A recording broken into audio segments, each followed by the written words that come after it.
ये देखिए, ये रिसेंटली डीआरडीओ के एग्जाम में पूछा गया क्वेश्चन है। तो इसको देखते हैं हम लोग ईजिएस्ट वे में कैसे बना सकते हैं। कॉन्सेप्चुअल क्वेश्चन है, कोऑर्डिनेट ज्योमेट्री का क्वेश्चन है और इसमें कह रहा है कि कोई एक पॉइंट है, एक रेखा है, एक लाइन है जो दो बिंदु से होकर गुजरती है, बिंदु पी और क्यू। सपोज करिए ये पी और क्यू लाइन है, ठीक है। पी का कोऑर्डिनेट दे रखा है इन्होंने 1 और 3, और क्यू का कोऑर्डिनेट कितना है, 6 और 8। यहाँ से होकर गुजरती है। और एक दूसरी रेखा इतना से होकर गुजरती है और ये पहली रेखा के समानांतर है। दूसरी कोई रेखा ये है जो इसके समानांतर है, बट एक कहाँ से होकर गुजरती है, एक गुजरती है 2 और 3 से। तो इसका समीकरण पूछ रहा है, इक्वेशंस क्या होगा। तो देखिए, सबसे पहले हम क्या करेंगे, पहले जिसको कुछ नहीं पता उसको कुछ बेसिक बताएंगे। जैसे देखिए, standard equation of straight line क्या होता है, y बराबर एम एक्स प्लस सी। ये standard equation of straight line है। इसमें y और x क्या है, y और x चर है, वेरिएबल है। और जबकि m क्या है, m स्लोप होता है। m क्या होता है, स्लोप हो जाता है। और c क्या होता है, कोई कांस्टेंट, कांस्टेंट होता है। तो हमें पता है कि अच्छा, जब दो लाइन पैरेलल होता है, जब भी कोई दो लाइन पैरेलल होता है तो उस कंडीशन में क्या होता है, दोनों का जो स्लोप होता है वो बराबर होता है। दोनों का स्लोप बराबर होता है।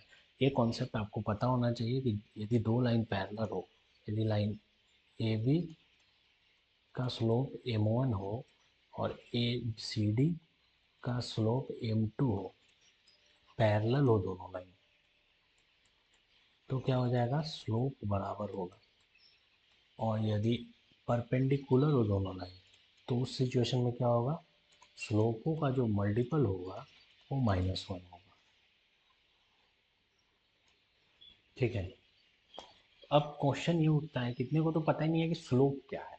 तो एक्चुअली में जब कोऑर्डिनेट ज्योमेट्री पूरा कोऑर्डिनेट पे काम करता है, ये है, तो ये एक्स एक्सिस के साथ कितना एंगल बना रहा है, कितना टेन थीटा बना रहा है, उसी को, जैसे मान लीजिए ये कोई पॉइंट है, ये कोई लाइन है, ऐसे कोई लाइन गुजरता है, तो इसका स्लोप का मतलब क्या होता है, ढलान। इसका ढलान कितना है, और ये कैसे निकलता है, ये निकलता है थीटा बराबर, टेन थीटा यदि इसको कह दें तो वाई बाई एक्स।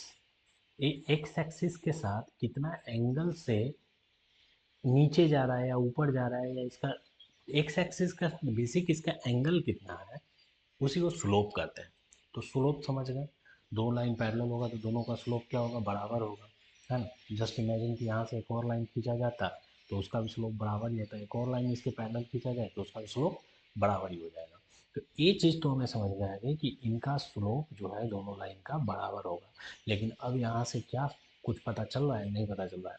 जब स्लोप बराबर है तो इस लाइन का स्लोप होगा कितना, किसी भी दो पॉइंट से गुजरने वाले लाइन का स्लोप का फॉर्मूला होता है y नियामक का अंतर, स्लोप बराबर हो जाएगा y नियामक का अंतर बटा में x नियामक का अंतर।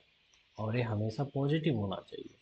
तो m बराबर कितना होगा, y नियामक का अंतर, 8 में से 3 घटा दीजिए तो 5, और 6 में से 1 घटा दीजिए तो 6 में से 1 जाएगा तो भी तो 5 ही बचेगा ना, 5। तो इसका स्लोप कितना आ गया, 1 आ गया। जब इसका स्लोप 1 है तो ऑटोमेटिक इसका स्लोप कितना हो जाएगा, 1।